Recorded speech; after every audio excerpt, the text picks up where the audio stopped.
I cut off everyone who hurt me. Then I learned I was the problem too. I used to tell people I cut off everyone who hurt me. Like it was a badge of honor. Like it made me strong. But what I didn't admit, what I didn't even see, was that eventually, there was no one left. No friends. No family.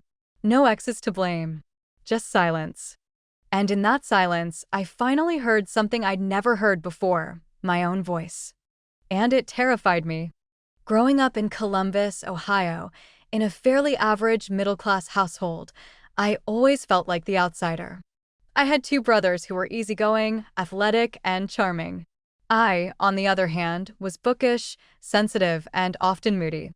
My parents would say I was too dramatic or too sensitive when I cried or got upset over something my brothers did. From as early as 10 years old, I remember thinking, no one gets me.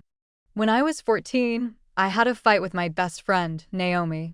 She forgot to wait for me after school and went to the library with another girl. I felt abandoned. That night, I wrote her a long message on Facebook about how hurt I was and how she clearly didn't care about me. She apologized, but it wasn't enough for me. I stopped talking to her the next day. That was the first person I ever cut off. It felt empowering. Clean. Like I had taken back control of something. I kept doing it. In high school, in college. Whenever I felt betrayed or misunderstood, I left. My relationship with my parents was strained for as long as I can remember. They weren't abusive or neglectful. They were just dismissive. My feelings always seemed like an inconvenience to them. I remember once crying over not getting invited to a birthday party. My mom told me, "Not everyone's going to like you, get used to it." Instead of making me stronger, it made me bitter. In college, I got into therapy for the first time. My therapist, Julie, was gentle and validating. She told me I had a right to protect my peace, to put up boundaries. That word became my gospel, boundaries. After one heated phone call where my dad told me I was being overly dramatic about my workload and mental health, I decided I was done. I blocked both of my parents. I didn't even tell them I wasn't coming home for Thanksgiving. Just silence. I called it self-care. But something in me felt hollow. By the time I was 28, I had gone through 4 best friends. All women I had once been incredibly close with. And every single friendship ended in conflict. With Allison, it was that she didn't text back fast enough during a hard time. With Keisha, she forgot my birthday dinner. With Maya, she criticized the guy I was dating. And with Rachel, she called me selfish during a group vacation argument. Each time, I justified walking away.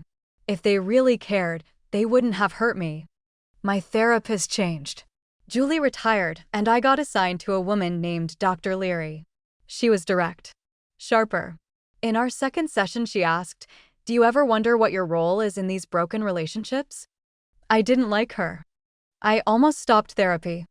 Then there was Drew, my boyfriend of 2 years. Sweet, quiet, loyal. At first, he adored me. He told me I was passionate, intense, creative. But slowly, things changed. He started saying I was exhausting, that he was afraid to talk to me about issues because I always turned them into accusations. He said I didn't listen, that I made everything about me. I told him he was gaslighting me. He said he couldn't take it anymore. He left me. And this time, I didn't get the rush of power from cutting someone off. Because he left me. And it hurt in a way that felt unbearable. After Drew left, I spiraled. Not publicly. Outwardly, I told people he couldn't handle a strong woman. But inside, I was a wreck. I went back to Dr. Leary. She listened, then asked me something I'll never forget. "Have you ever considered that your trauma response is control? That maybe cutting people off makes you feel safe because vulnerability feels too dangerous." I cried. Not because it hurt, but because it felt true. That night, I took out a notebook and listed everyone I had cut off. It was a long list. I spent months digging into myself. I journaled.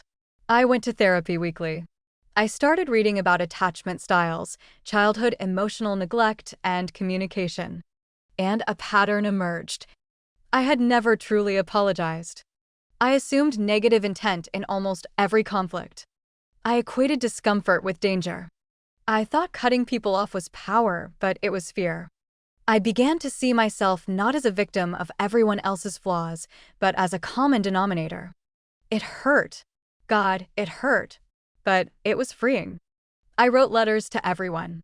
Not to send. Just to say the things I never could. To Naomi, I was lonely and insecure. You didn't deserve to be punished for having another friend. To my parents, I needed more emotional support, but I didn't know how to ask for it without anger. I see now that you were doing your best. To Drew, you weren't perfect, but I used my pain as a weapon. I'm sorry. I cried for nights writing those letters. And then I burned them. Not out of anger, but release. I didn't go on an apology tour. I didn't beg people back into my life. But I changed. I started listening more. Speaking less. Asking myself in every conflict, what part of this is mine? Some relationships quietly came back. Rachel texted me out of the blue, and I responded with warmth. We met for coffee. We didn't talk about the past, but something had shifted. Others stayed gone. And I let them go with grace this time. I built new friendships slowly. I entered a new relationship carefully. And this time, I didn't hide behind boundaries to avoid accountability. I still protect my peace. But now I know the difference between a boundary and a wall. I still walk away from unhealthy people. But now I ask myself honestly, is it them? Or is it me this time? And if it is me, I try to stay. I try to talk. I try to grow. This isn't a story about villainizing myself. I had real pain. Real wounds. Some people did hurt me. But this is a story about taking responsibility for what I do with that pain. I cut off everyone who hurt me. Then I learned I was hurting them too. And now I live a life of fewer dramatic exits.